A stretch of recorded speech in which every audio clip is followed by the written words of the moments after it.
Bismillahirrahmanirrahim. Assalamualaikum warahmatullahi wabarakatuh. Salam sejahtera buat kita semua. Dan alhamdulillah kita masih diberi kesehatan dan kesempatan untuk tetap melakukan perkuliahan daring. Jadi pada video kali ini saya akan membahas kelanjutan dari perkuliahan bahan-bahan listrik, yaitu pada materi ukuran dan jenis bahan listrik tersebut. Nah, jadi bisa diingat ya bahwa video-video ini merupakan salah satu media pembelajaran teman-teman untuk bisa mengingat kembali materi-materi yang sudah disampaikan pada perkuliahan daring. Oke, baik, selanjutnya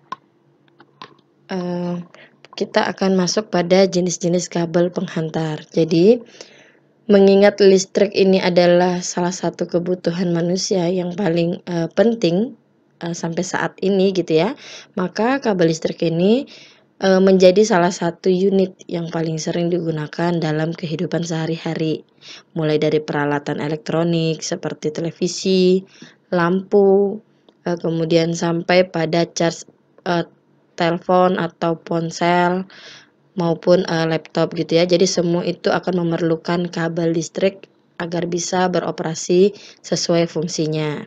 Jadi tanpa kabel listrik ini tidak mungkin kita ini bisa menikmati gitu ya, menikmati fungsi dari peralatan elektronik yang ada di rumah masing-masing gitu. Jadi beragam jenis kabel mungkin yang bisa membuat teman-teman paham dan tidak familiar dengan kabel tersebut gitu kan, agar tidak merasa kebingungan nantinya kabel apa sih ini, ini kabel apa gitu ya. Jadi ini memerlukan pemahaman yang cukup penting dan teman-teman bisa mengingat pada materi ini tentang ukuran dan jenis kabel penghantar tersebut gitu. Nah, di sini bisa dilihat pada tabel jenis kabel penghantar. Di sini ada yang pertama ada kabel tembaga, jenis kabel tembaga yang sifatnya itu kaku, kemudian mudah dibentuk tapi mudah patah juga gitu. Nah, pemakaiannya ini cocok untuk instalasi kabel yang tetap tidak digerak-gerakkan kemana-mana gitu. Jadi ini bentuk fisiknya bisa dilihat dari gambar sebelah kanan gitu ya. Kemudian yang kedua di sini ada jenis kabel tembaga yang serabut. Nah, ini sifatnya cukup lentur, namun dia susah dibentuk gitu. Dan walaupun dia susah dibentuk, tapi dia tidak mudah untuk patah.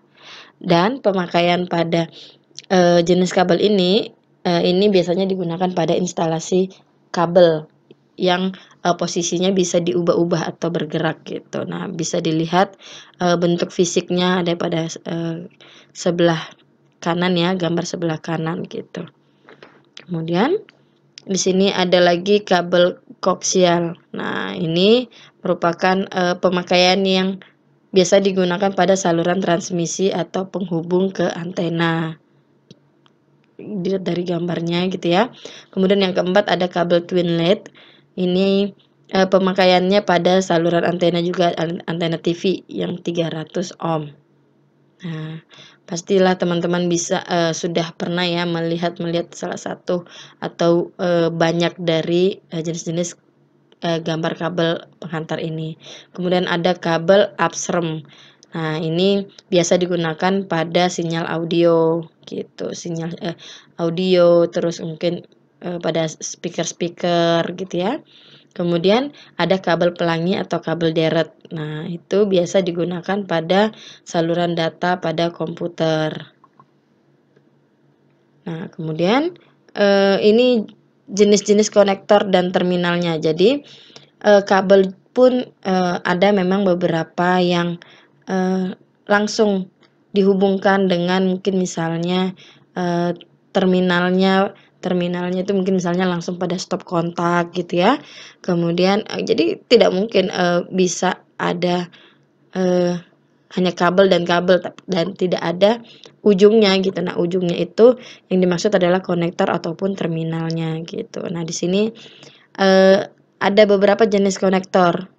Di sini ada capit buaya. Capit buaya itu biasa digunakan pada konektor universal atau catu daya. Nah, bentuk fisiknya seperti ini. Jadi mungkin teman-teman yang teman-teman elektro ini nanti akan melihat alat-alat tersebut ini di lab elektro gitu ya. Di sini banyak contoh-contoh konektor-konektor yang seperti ini yang akan kita gunakan dalam praktikum. Kemudian di sini juga ada jenis konektor banana plug. Nah, di sini yang digunakan pada catu daya gitu. Kemudian ada phone plug. Nah, biasa digunakan pada mikrofon, speaker gitu ya. Kemudian ada jenis konektor RCA. Nah, ini yang biasa digunakan sebagai sinyal audio atau video gitu. Kurang lebih sama ya seperti yang tadi jenis kabelnya. Nah, ini di sini juga jenis konektor. Bisa dijadikan jenis konektor. Kemudian ada XLR. Nah, ini untuk audio profesional gitu. Ini bisa dilihat dari gambar-gambarnya ya. Kemudian ada tipe V.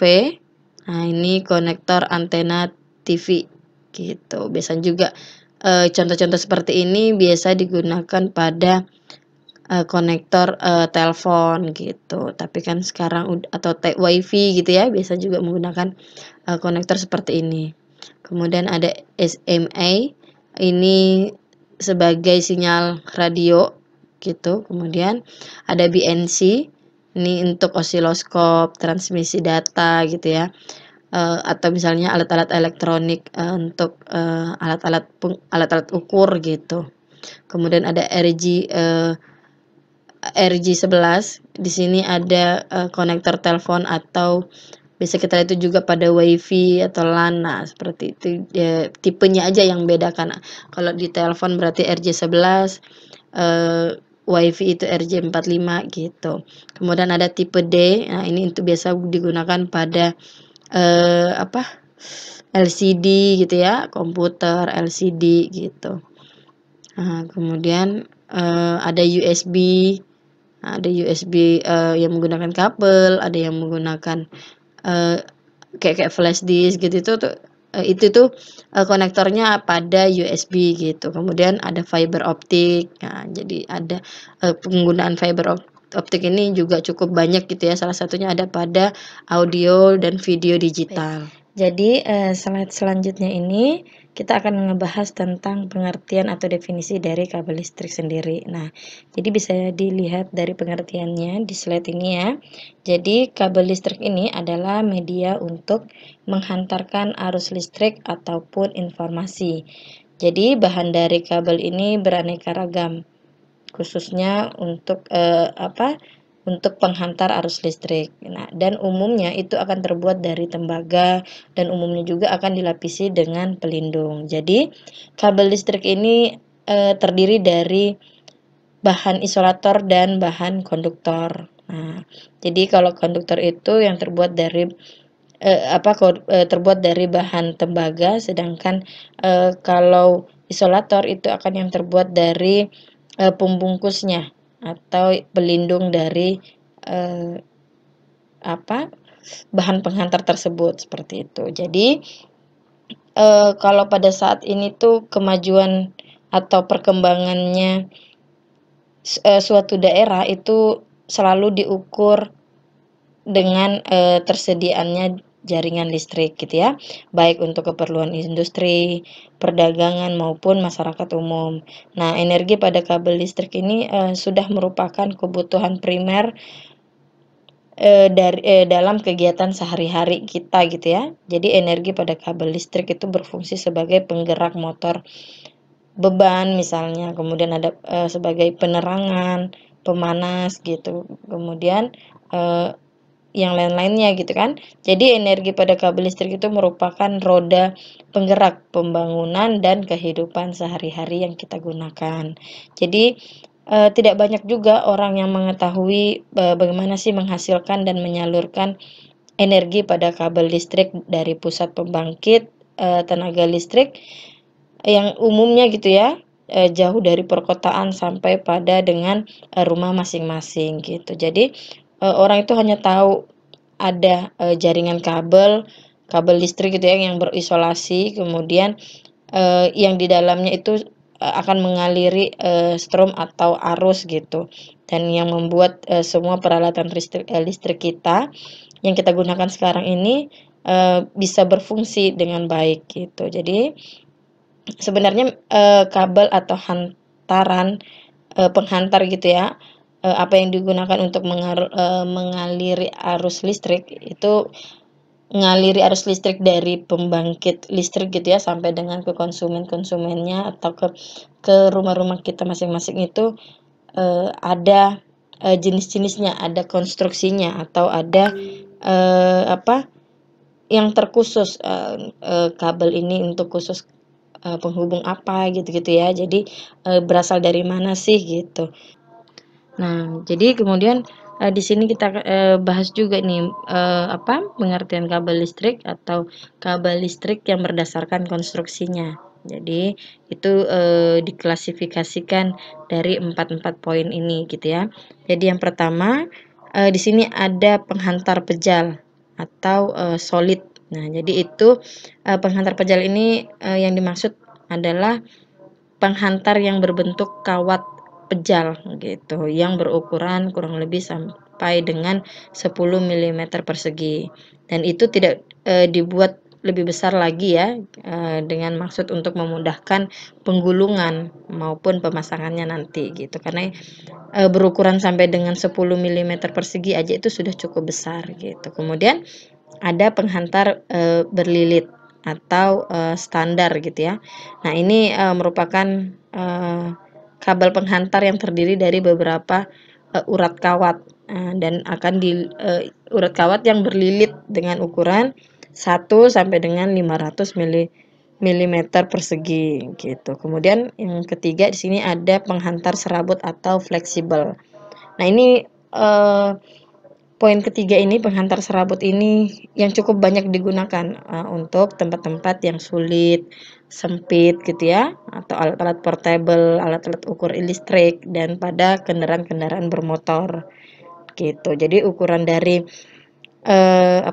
penghantar serabut atau fleksibel ini dari 0,5 atau bukan antara gitu ya, sorry ya, antara. Jadi ukuran kabelnya ini antara 0,5 sampai dengan 400 mm persegi gitu. Kemudian yang terakhir ada penghantar persegi atau busbar. Jadi penampang penghantar persegi ini berbentuk persegi 4 ya, berbentuk persegi 4 yang biasanya digunakan pada papan hubung gitu ya, papan hubung atau PXB gitu. Jadi sebagai rel-rel pembagi atau rel penghubung. Dan itu tidak berisolasi gitu. Itu yang penghantar persegi yang sudah saya jelaskan tadi, sudah mungkin teman-teman bisa mengingat yang tadi ada gambarnya gitu ya, penghubung. Nah, itu merupakan kabel persegi busbar gitu namanya. Kemudian di sini juga ada yang ditinjau dari jumlah penghantar dalam satu kabel dan diklasifikasikan menjadi 4 juga gitu. Jadi adapun bila tinjauannya itu dari jumlah dan dalam satu kabel, maka ini diklasifikasikan menjadi 4 bagian. Yang pertama ada penghantar simplex. Nah, penghantar simplex ini adalah kabel yang berfungsi untuk satu macam penghantar saja gitu. Misalnya kayak seperti untuk fasa, untuk netral gitu ya, gitu. Kemudian ada yang kedua penghantar duplex. Nah, ini kabel yang bisa menghantarkan 2 aliran atau 2 fasa yang berbeda gitu ya, atau misalnya fasa dan netral. Nah, seperti itu. Jadi setiap penghantarnya itu akan diisolasi kemudian diikat menjadi satu menggunakan selubung gitu. Kemudian yang ketiga itu ada penghantar triplex. Triplex gitu ya. Jadi ini bukan triplex dinding gitu ya. Jadi ini kabel juga yang namanya kabel penghantar triplex. Nah, ini kabel yang bisa menghantarkan 3 penghantar langsung gitu ya, yang dapat menghantarkan 3 aliran, misalnya fasa, netral gitu ya, arde gitu. Nah, itu yang dimaksud dari penghantar triplex. Kemudian kalau quadruplex, nah berarti D-nya lebih dari 3 gitu, lebih dari 2. Maka mungkin misalnya kabel yang bisa menghantarkan 4 aliran gitu ya. Jadi mengalirkan arus 3 fasa misalnya, kemudian dan netral, nah gitu, atau 3 fasa dan ground gitu ya. Jadi susunan hantarannya ada yang pejal, berlilit, serabut. Nah, itu campuran. Jadi penghantar quadruplex ini campuran ya, campuran dari apa? Campuran dari pejal, berlilit gitu. Kemudian ada serabutnya juga gitu. Jadi bisa 3 fasa, kemudian satunya netral atau ground.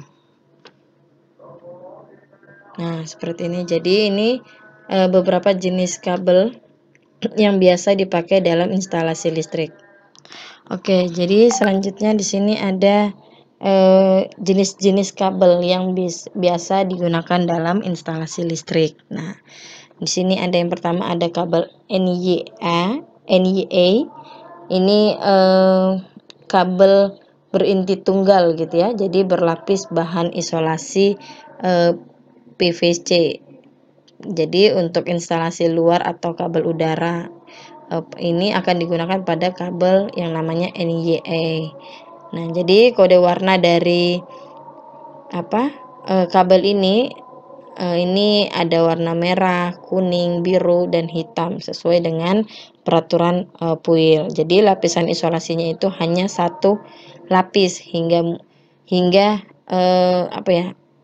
mudah rapuh gitu ya, mudah cacat, dan kekuatannya berkurang karena tidak tahan air gitu. Jadi NYA ini memang khusus untuk tipe kabel udara gitu. Karena kalau tidak di udara maka adanya akan mudah digigit dengan tikus. Jadi agar pemakaian ini aman, maka kabel tipe ini ya memang harus digunakan pada pemasangan pipa gitu ya, atau saluran tertutup. Oke, selanjutnya ini ada pada kabel NYM. Nah, kabel NYM ini memiliki lapisan isolasi 2 lapis sehingga tingkat keamanannya cukup aman gitu ya, cukup kuat gitu untuk digunakan, dan harganya lebih mahal dibanding dengan NYA tadi karena ya dilihat dari kualitas bahannya gitu ya. Jadi biasanya pada kabel NYM ini berwarna putih atau keabu-abuan, dan dia inti kabelnya itu, inti core-nya itu ada 2 ataupun 2, 3 atau sampai dengan 4 kabel di dalamnya gitu. Kemudian lanjut pada kabel NYAV. Nah, ini merupakan jenis kabel yang fleksibel dengan penghantar tembaga serabut yang berosilasi PVC. Dan ini digunakan untuk instalasi panel-panel yang memerlukan fleksibilitas yang cukup tinggi juga gitu ya. Bisa dilihat dari contoh gambarnya di sini. Dia menggunakan kabel penghantar tembaga. Nah, di dalamnya inti kabelnya itu tembaga. Kemudian selanjutnya ada kabel NYY. Nah, kabel NYY ini merupakan kabel yang dilapisi dari atau lapisan isolasi PVC juga. Nah, dia biasanya berwarna hitam. Nah, jadi ini biasanya digunakan untuk instalasi tertanam atau kabel tanah, dan memiliki lapisan isolasi gitu ya. Dan harganya juga cukup mahal ya, karena apa? Karena ketahanannya ini cukup baik gitu ya, cukup kuat karena memang terkhusus untuk kabel-kabel tanam. gitu. Kemudian selanjutnya ada di kabel NYVG-BY. Nah, ini digunakan untuk instalasi di bawah tanah juga. Nah, di dalam ruangan, di dalam saluran-saluran, dan pada tempat-tempat yang terbuka, di mana perlindungannya ini terhadap gangguan mekanisnya itu cukup dibutuhkan, dan untuk tekanan rentangan yang tinggi itu selama dipasang dan dioperasikan itu cukup baik. Nah, karena memang bisa dilihat dari gambar spek dari kabel NYVG-BY ini, dia cukup kuat ya, ada lapisan steel tape-nya atau steel flat wire armor gitu. Jadi ada kabel dia intinya di sini kabel tembaga yang kemudian akan dilapisi dari bahan PVC insulation, kemudian dilapisi lagi dengan inner sheet, kemudian dilapisi dengan steel tape atau flat wire gitu ya. Kemudian dilapisi lagi kembali dengan bahan isolasi gitu ya, yaitu PVC. Kemudian selanjutnya ada kabel ACSR. Ini aluminium konduktor steel reinforced. Nah, ini kabel-kabelnya. Kemudian ada juga kabel AAC, all aluminium alloy konduktor. Nah, ini kalau dilihat teman-teman melihat kabel-kabel yang kuat, keras. Nah, ini nih merupakan kabel ACSR ataupun AAC. Nah, kemudian selanjutnya ada pada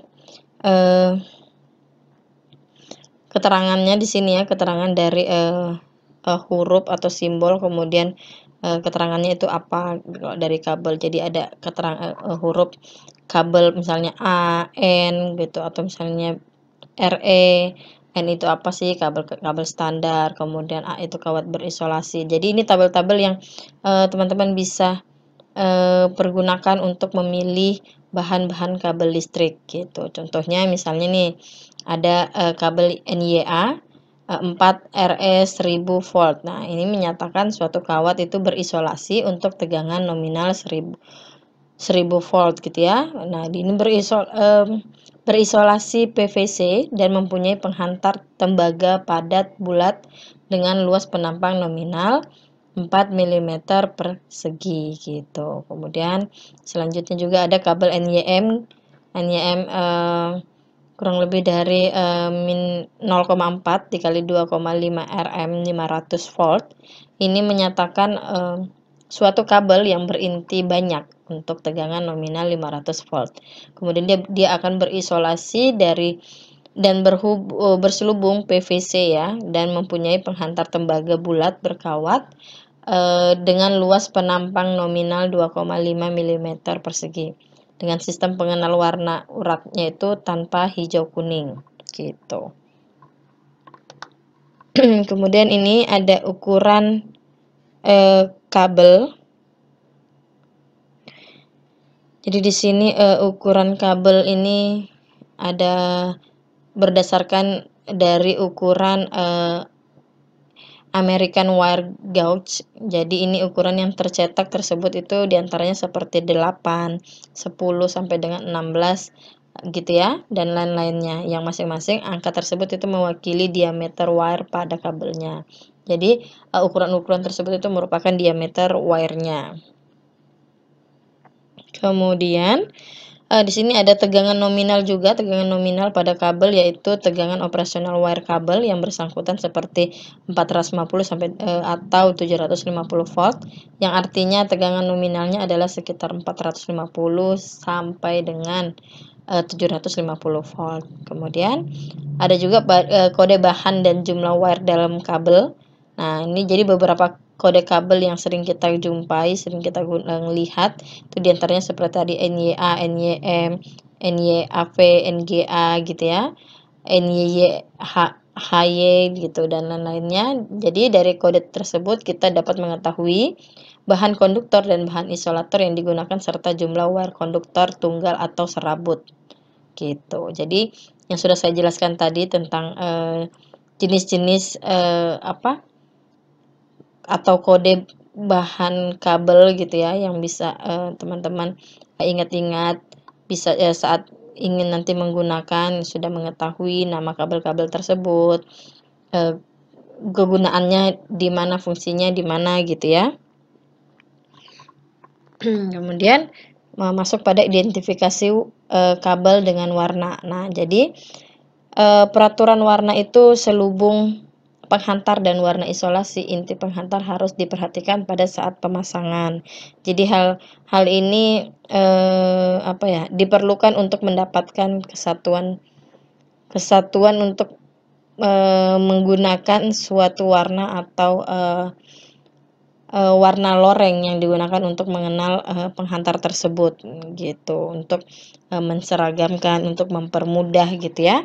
Jadi yang pertama ada penggunaan warna loreng hijau atau kuning sampai dengan kuning gitu ya. Jadi penggunaan warna ini digunakan untuk memadai penghantar pembumian. Jadi pengamanan dan penghantar yang menghubungkan ikatan penyama tegangan ke bumi gitu. Kemudian untuk penggunaan warna biru ini biasanya digunakan untuk penghantar netral atau kawat tengah pada instalasi listrik ya dengan penghantar netral. Kemudian penggunaan warna kabel berinti tunggal. Nah, ini untuk pengawatan di dalam perlengkapan listrik ya, yang biasanya disarankan untuk digunakan sebagai digunakan dalam satu warna gitu, khususnya pada warna hitam. Kemudian pengenalan untuk inti atau rel. Nah, ini biasanya untuk kabel dengan isolasi dari bahan polyethylene gitu, yang disingkat dengan PE ya. Nah, jadi itu juga akan disingkat seperti PVC. Nah, itu jadi ini menggunakan atau pengenalan untuk inti kabelnya sendiri seperti itu. Oke, slide selanjutnya di sini kita akan bahas tentang warna untuk kabel yang berselubung berinti tunggal. Jadi untuk instalasi listrik gitu ya. Jadi pada kabel berselubung ini biasa digunakan untuk fasa netral gitu ya, kawat pengganti atau penghantar pembumian yang berasal dari isolasi. Kemudian kedua ujung kabelnya itu akan terlihat gitu, bagian yang dikupas selubungnya ya. Jadi dibalut oleh isolasi khusus yang berwarna. Nah, jadi untuk instalasi listrik dan untuk perlengkapan listrik di sini terbagi menjadi beberapa gitu ya. Jadi untuk instalasi listrik itu menggunakan fasa R merah, fasa S kuning, fasa T itu hitam, kemudian netral itu biru. Kemudian untuk perlengkapan listrik, nah di sini ada U atau X itu merah berarti V atau Y itu berarti kuning, W atau Z itu adalah hitam, kemudian arde loreng hijau itu berarti kuning gitu ya. Jadi warna-warna selubung kabel ini juga biasa ditentukan pada kabel berisolasi tegangan pengenal yaitu 500 volt ya. Biasa warnanya putih. Kemudian kabel udara berisolasi PVC, PE gitu ya, yang ukurannya 600 sampai dengan 1000 volt. Nah, itu biasa berwarna hitam. Kemudian kabel tanah berselubung itu sama ya dengan kabel udara berisolasi juga warnanya hitam. Kemudian kabel tanah berselubung kurang sampai dengan lebih besar gitu ya, lebih dari 1000 volt. Nah, itu biasa berwarna merah. Kemudian untuk pemilihan luas penampang penghantar. Jadi pemilihan luas penampang penghantar harus dipertimbangkan juga gitu ya, kemampuan hantar arusnya. Jadi selain kita memperhatikan bahannya, melihat sifat-sifat dari bahannya itu apakah memiliki sifat-sifat tersebut. Nah, ini jadi mempelajari ilmu bahan-bahan listrik ini memang secara teori ya, mungkin kalau teman-teman secara prakteknya mungkin langsung asal beli misalnya gitu. Tapi ini pemahaman yang cukup penting untuk teman-teman pahami saat memilih kabel-kabel atau bahan-bahan dalam penggunaan kabel listrik di dalam menggunakan fungsi-fungsi dari kabel tersebut, sehingga kita tidak terjadi apa ya, yang hal-hal yang tidak diinginkan karena kita sudah tahu atau sudah paham dengan kabel tersebut. Nah, mungkin memang lebih mudahnya kita menggunakan jasa orang misalnya gitu kan, tapi karena teman-teman sudah masuk di perkuliahan, sudah memilih jurusan elektro, maka ya kurang lebihnya harus mengetahui dasar-dasar dari bahan-bahan listrik tersebut ya. Semoga gitu ya teman-teman lulus dari teknik elektro bisa apa, kerjanya menjadi bagian instalasi listrik gitu. Nah, maka ilmu-ilmu dasar ini yang sangat bermanfaat untuk teman-teman nanti ke depannya gitu. Kemudian, nah jadi kemampuan hantar arus ini menurut PUIL ya, menurut PUIL 2000 pasal 5.5.3.1 bahwa penghantar sirkuit akhir ini yang menyuplai motor tunggal itu tidak boleh mempunyai KHA kurang dari 125% arus pengenal beban penuh gitu. Nah, jadi KHA ini sama dengan 125% kali lennya gitu ya. Jadi untuk arus searah lennya itu sama dengan P per V itu arus, kemudian untuk arus bolak-balik satu fasa itu P per V kali cos theta alfa, kemudian untuk arus bolak-balik 3 fasa juga sama ya rumusnya gitu.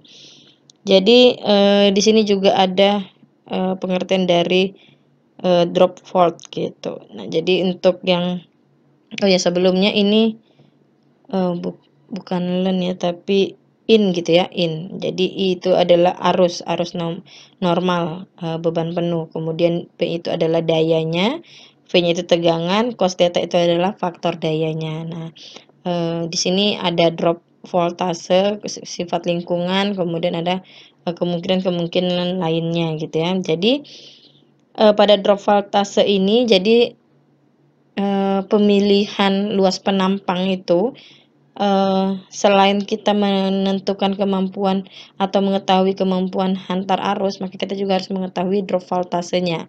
Nah, jadi drop voltase ini merupakan apa ya, perbedaan antara tegangan sumber dengan tegangan di beban. Sedangkan untuk sifat lingkungannya, kita juga harus mengetahui nih kondisi-kondisi di mana penghantar itu dipasang.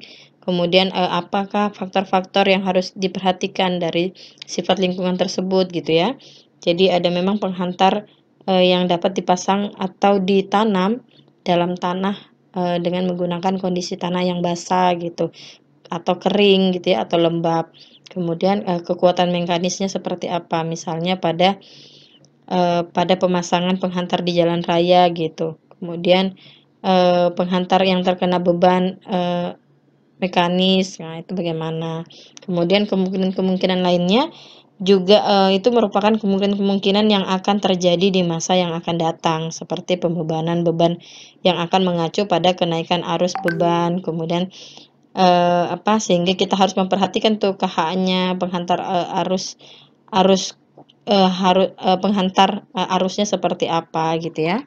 Baik, selanjutnya jadi dari pengertian definisi gitu ya, pengetahuan ukuran dan jenis kabel gitu. Jadi di sini kita akan juga membahas tentang alur distribusi energi pada kabel listrik. Jadi alur distribusi energi pada kabel listrik dari pusat pembangkit sampai dengan ke pelanggan atau konsumen gitu ya. Jadi kita harus mengetahui nih jenis kabelnya atau penghantar yang digunakan itu apa gitu. Nah, di sini jenis kabel dan penghantar yang digunakan itu adalah ada 3 ini. Ada hantaran udara, kemudian kabel listrik tegangan menengah, kemudian ada konstruksi kabel listrik tegangan menengah. Nah, di sini maksud dari hantaran udara ini seperti kabel yang digunakan itu adalah ACSR atau AAC gitu ya. ACSR itu adalah aluminium konduktor steel reinforced. Nah, jadi memang pada hantaran udara ACSR ini bahan ACSR ini terbuat dari kawat aluminium gitu ya, yang sebagai penghantar dari kawat baja gitu. Kemudian untuk selain ACSR ada juga AAC. Nah, itu all aluminium konduktor atau all aluminium alloy konduktor. Nah, alloy konduktor itu ya, itu juga terbuat dari kawat aluminium yang campuran, gitu. Jadi seperti halnya pada ACSR, kemudian beberapa jenis AAC gitu ya. Nah, itu memang digunakan untuk hantaran udara sehingga tidak boleh ada sambungan pada kawat dan penghantar tidak boleh ada sambungan pada kawat dari penghantar tersebut. Jadi, karena lapisan-lapisannya itu berfungsi sebagai lapisan pelindung. Nah, sebagai pelindung pada pohon gitu. Jadi makanya ACSR atau AAC itu memang dirancang lebih aman. Nah, untuk kabel-kabel telanjang ya gitu ya. Kabel-kabel yang tidak dilindungi langsung oleh bahan-bahan isolasi gitu maksudnya. Kemudian yang kedua di sini ada kabel listrik tegangan menengah yaitu 6 kV sampai dengan 30 kV. Nah, jadi ini kabel ini digunakan sebagai kabel distribusi tegangan yang digunakan pada PLN yaitu 20 kV. Nah, jadi kabel tegangan menengah ini umumnya memang dirancang untuk kabel berinti tunggal gitu ya atau single core. Nah, kemudian kabel berinti 3 gitu. Kemudian ada kabel 3 inti tunggal gitu ya. Jadi tipe-tipe dan jenis kabel yang memang paling banyak digunakan itu adalah khususnya pada PLN gitu ya, adalah kabel yang namanya NA2X SEYBY. Nah, itu kabel tanam langsung bawah tanah gitu.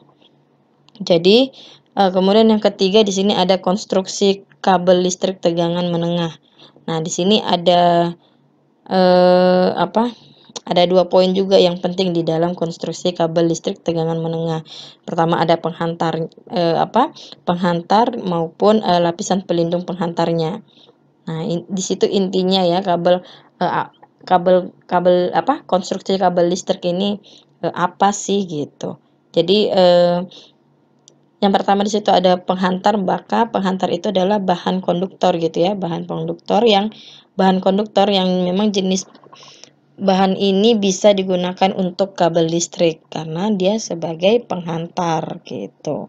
Jadi bisa digunakan untuk kabel listrik tegangan menengah yang dari kawat-kawat aluminium atau kawat-kawat tembaga. Nah, gitu. Jadi proses pembuatan pada penghantar itu dipilih secara seksama, secara baik gitu ya untuk bisa dibuat menjadi kabel penghantar yang bisa digunakan khususnya pada misalnya PLN gitu atau untuk distribusi atau transmisi data gitu ya. Kemudian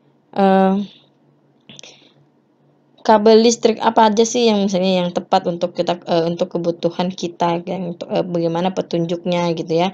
Jadi pengujian pada tahanan penghantar itu dapat dilakukan dengan cara lain yaitu dengan menimbang berat penghantar dalam panjang 1 meter gitu. Kemudian penghantar yang telah selesai kita pilih gitu ya, pilih itu harus terbebas dari segala kontaminasi. Jadi kita juga tidak asal memilih gitu ya, tidak asal melakukan pengujian tahanan pada kabel yang kita gunakan gitu. Jadi kita harus mengetahui, intinya harus mengetahui bahan dari penghantar yang akan kita gunakan gitu. Kemudian yang kedua dari konstruksi kabel listrik tegangan menengah ini adalah lapisan pelindung penghantar atau biasa disebut dengan bahan isolator gitu. Jadi lapisan isolasi ya atau lapisan pelindung isolasi gitu. Jadi lapisan pelindung penghantar atau lapisan konduktor gitu ya, memang terbuat dari bahan konduktif. Sedangkan kalau lapisan isolasi memang terbuat dari bahan-bahan kayak polietilin atau PVC tadi gitu ya. Gitu. Jadi, dia memang, isolasinya tebal, memang harus berukuran yang tebal gitu. Kemudian ada lapisan pelindung isolasi juga gitu ya, terbuat dari, strippable semi-konduktif komponen. Jadi, pertama ada lapisan kabel konduktor, kemudian ada lapisan isolasi dan ada lapisan pelindung isolasi, gitu. Nah, di sini bisa dilihat dari, syarat-syarat, eee, apa, syarat-syarat mutu atau kualitas kabel listrik. Nah, bisa dilihat dari, item-item yang harus diuji, kemudian harus memenuhi syarat atau lulus ujinya seperti ini. Bisa dilihat dari tabel. Jadi kalau misalnya konduktor atau wire itu, harus memenuhi syarat uji dulu nih, harus lulus, pada resistansinya bagaimana, kemudian visualisasinya bagaimana, diameternya berapa, seperti itu. Gitu ya, teman-teman bisa, dipahami materi ini, alur-alur distribusi energi pada kabel listrik yang, dihubungkan dari pusat pembangkit sampai dengan ke pelanggan atau konsumen gitu. Kita harus mengetahui itu jenis-jenis kabel atau penghantar yang digunakan itu apa aja sih sampai ke rumah-rumah kita ini gitu ya. Oke, terima kasih. Semoga video kali ini bermanfaat ya buat teman-teman, bisa memahami bahan-bahan, ukur-ukuran, dan jenis-jenis bahan listrik yang akan digunakan, yang digunakan pada PLN seperti itu. Jadi jika memang teman-teman ini masih dirasa kurang mengerti, silakan tulis di kolom komentar, kemudian atau silakan diskusi lebih lanjut gitu ya di forum-forum kita di grup gitu. Oke, mungkin saya akhiri video kali ini. Mohon maaf jika ada salah kata. Saya akhiri. Assalamualaikum warahmatullahi wabarakatuh.